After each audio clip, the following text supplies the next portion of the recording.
What's going on, YouTube? It's your boy Ivan the Great coming to you once again with a special episode, and I got a special guest today. Go ahead and introduce yourself. Hey guys, my name for those of you who don't know me is OG Silverback, and I got a prison genre channel where I talk about all things masculine, self improvement, martial arts, and most importantly, keeping your ass out of prison. Is Thanks it, for having me, bro. man? Thank you. I wouldn't even kind of consider you like prison genre because I see more of like the self improvement out of your page, but it's is that who your audience is geared to speaking towards? Because I think that it kind of seems like on your page is for anybody that comes there. So when Yeah, it comes there. that's a good question, Ivan. Basically, what I do, man, I wanna do this coin phrase with you. I believe in pizza slices. So if you ever go to like Pizza Hut, they got this thing called a personal pizza, and it's just cut into four slices, and that's how I look at life. So let's say the number is 100, and you cut it into four. That's 24. That's 25 times four is 100. So my one slice, the 1/4 of it is geared toward prison dudes and knucklehead dudes because I was a square dude. I was in the military. I was doing the square things. I believed in paying taxes and doing the right thing. And I got on drugs. I went to prison. And what I learned in prison, it taught me about really being in control of your emotions, dude, and your thoughts. So then my second fourth is for dudes that want to, maybe young dudes or middle-aged dudes who want to make the best out of their life. I got a section for self-improvement, personal development, which is more like, being the best version of yourself, believing in yourself, aligning yourself with people that want to help you, to accomplish your goals. And another fourth I got is for dudes that just want to be savages, but I'm talking about like a modern day warrior like you, my man. Like, you deep inside you're an animal and you're a beast, but then to get along in society, you know how to play the roles and be charismatic and charming and get along. But if somebody try to hurt your family, you release the beast. That's my martial arts side. And then the last fourth is for young dudes or maybe middle-aged dudes that's been divorced that want to learn how to deal with modern women, because modern women nowadays, bro, they don't understand their roles in society. And if you don't understand your role as a man, you'll be what I call a bench warmer boy or a soy boy, and women will walk all over you, and then you just be feeling frustrated. So that's basically what my channel has. Oh, definitely. I mean, so you got something for everybody that comes in there, definitely. So I mean, so on in self improvement, where'd you get your start in? I guess in self improvement, like to like become a focus to where you're ready to share it with the world. How did you get started doing that?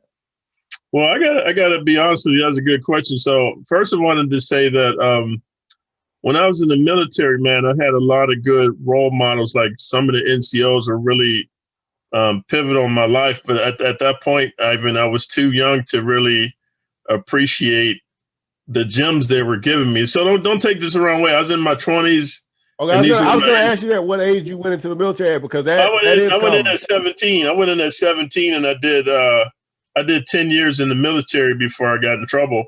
But Okay. I had this one NCO in particular. His name is Sergeant Lobby, and he was from Nigeria, man, straight from Africa. And I was like, how's an African dude getting the United States Army? But I guess if you got a green card, or I mean, I guess if you got your citizenship. But this dude was straight from Africa, like had the.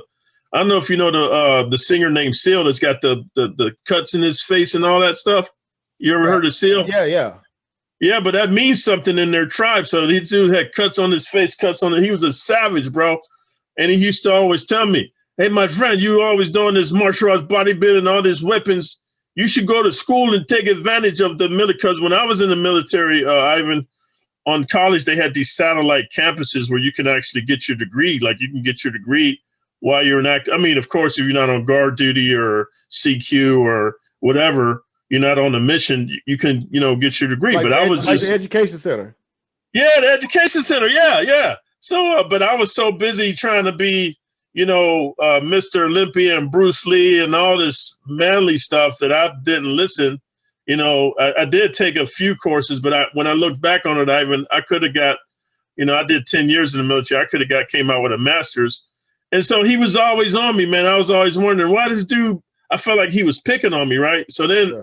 fast forward, I get on crack, man, because I was supposed to deploy to, it was called Desert Storm back then. And I was afraid that I was going to lose my life because I've seen dudes lose their life, right?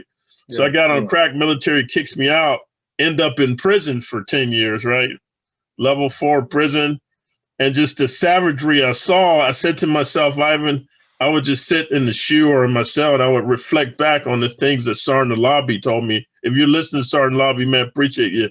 I would think back on the stuff he would tell me. So right then in prison, I decided, you know what, man, I'm going to reinvent myself to make myself a better person. So I start aligning myself with positive type of behavior, because I knew I was going to get out of prison and I was going to like get back on the good side of society. So when I got out of prison, I had a German buddy that I was in the military with, and you know, he went to prison too, but he got out before me, and he was doing computers, and I was working manual labor, and I ran into the dude, and I was like, hey man, I ain't cut out for this manual. He said, hey man, go to school and go down to there and get a Pell Grant. So I went down there and I was going to college for computer science.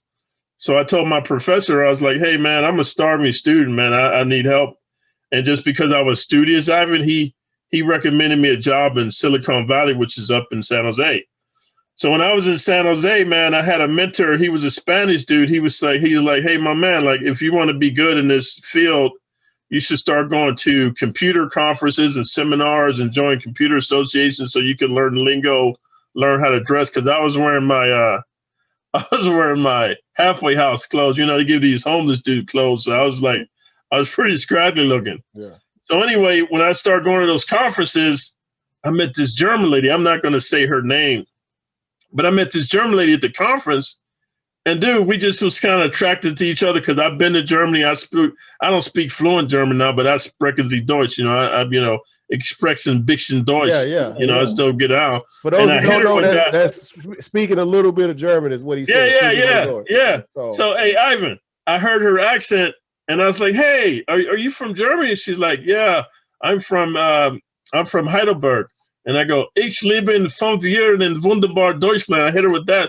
She's like, oh my gosh, she just lit up. And so then we started having a relationship. And this lady was a vice president, bro.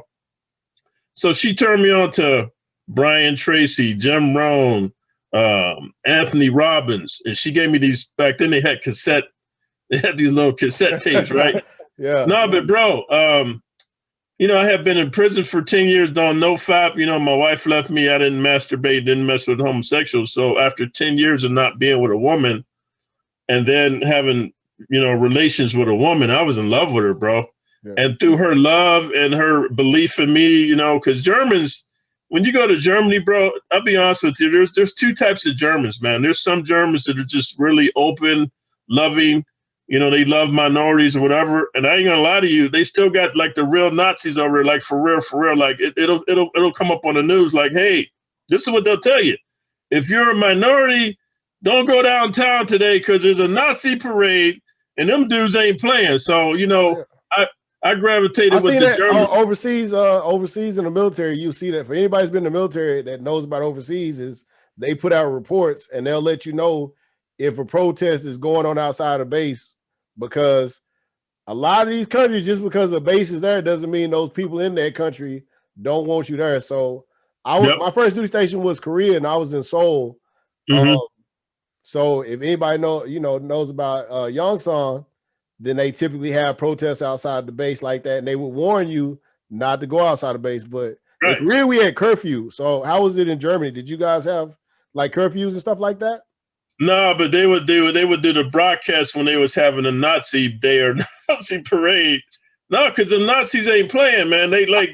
I heard they still celebrate Hitler's birthday. I heard Hitler's birthday is a holiday. Yeah, but no offense, but like I'm not prejudiced, guys, because I'm mixed. But these white boys over here, like they playing Nazi and AB. Like over there, I mean, it's the original dudes. Like even though I don't know if you want to say we won the war or whatever. There's a different controversy.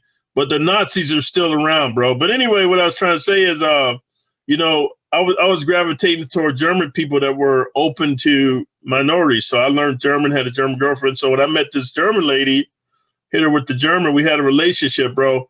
And she taught me, man, to be serious about your goals. So I was just on these cassette tapes, bro. I would listen to those cassette tapes while we made love, bro. She would sleep with them. She would have them on while we slept. I listened to them in my car. I listened to them when I worked out. And then from that, bro, 3 years, I went from living in a halfway house for like homeless dudes to making $300,000 a year, man, in Silicon Valley. So that's why I really believe in personal development and self-improvement. Did you let me ask you this. Did you ever experience imposter syndrome? You know, What's that? like kind of like where you have like all the tools to do something, but you kind of feel like you aren't supposed to be there. Like it's like a string of luck that you made it. You know what I'm saying? Yeah, I never heard of that. See, that's why I gravitated to your channel. You be having some heavy stuff. I never heard of that, but I did experience that, bro, because the success came so quickly because I just want to share this with you on your channel. So when I was in corporate America, I talked like this. Hey, good morning, golly gee, how are you guys today? Yeah, let's build some servers, because no, I had to be so different from my real personality because, and I'm not trying to be offensive, a lot of Asian dudes with money, a lot of Indian dudes with money, like Indian with the red dot, like Sahib get the sheep, a lot of white dudes with money, they're not used to being around minorities from the hood. And so minorities from the hood, you know, we speak loud, we're aggressive, that's just how it is. It's just how we talk. And so when you go to a corporate office, you got to fit in. So I came up with this duplicitous behavior. And that's why, you know, I be telling a lot of dudes on my channel, that's who I really am. But in corporate America, I had to play this role. And so to answer your question, dude, the success came so quickly because I played this role totally, like it's called method acting. I became this techie nerd dude that the German dude told me to be, in my German girlfriend. And I just played the rules because I was straight out of prison, bro. So, I mean, what else I got to do? I just studied, went to conferences, seminars, listened to those tapes and stuff.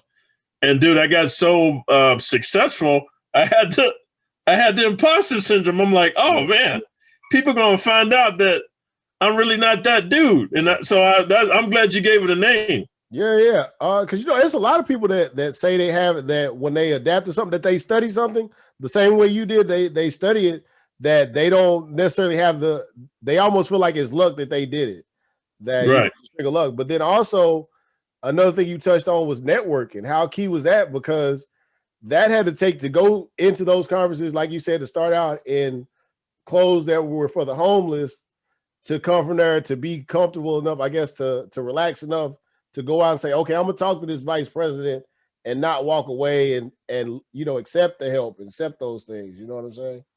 Well, let me add to that. Yeah, but let me add to that. First of all, bro, like the whole thing, luck, and I learned this from personal development. To me, luck means L stands for laboring, U stands for under, C stands for correct, and K stands for knowledge.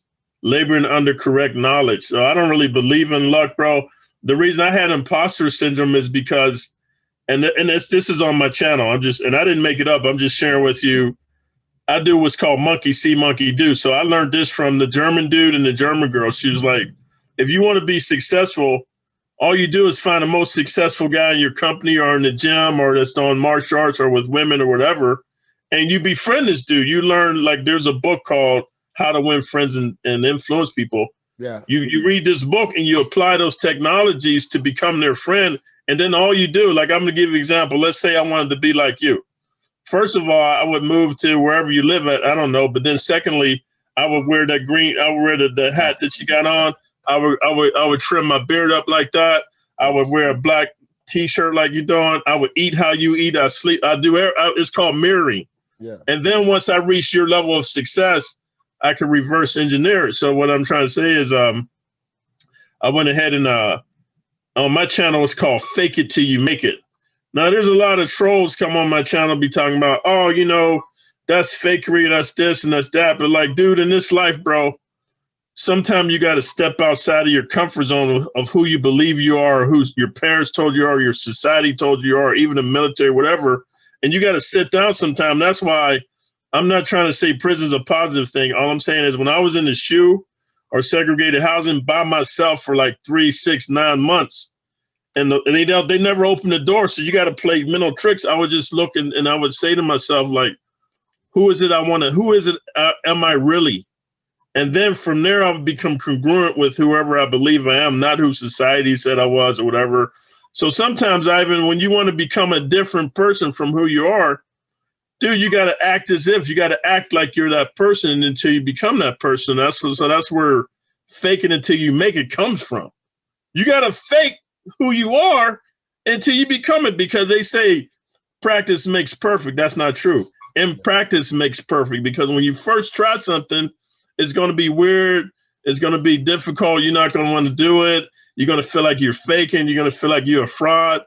But you have to keep consistent with what you determine you want to be. And then over time, you'll become that individual. So that segues into my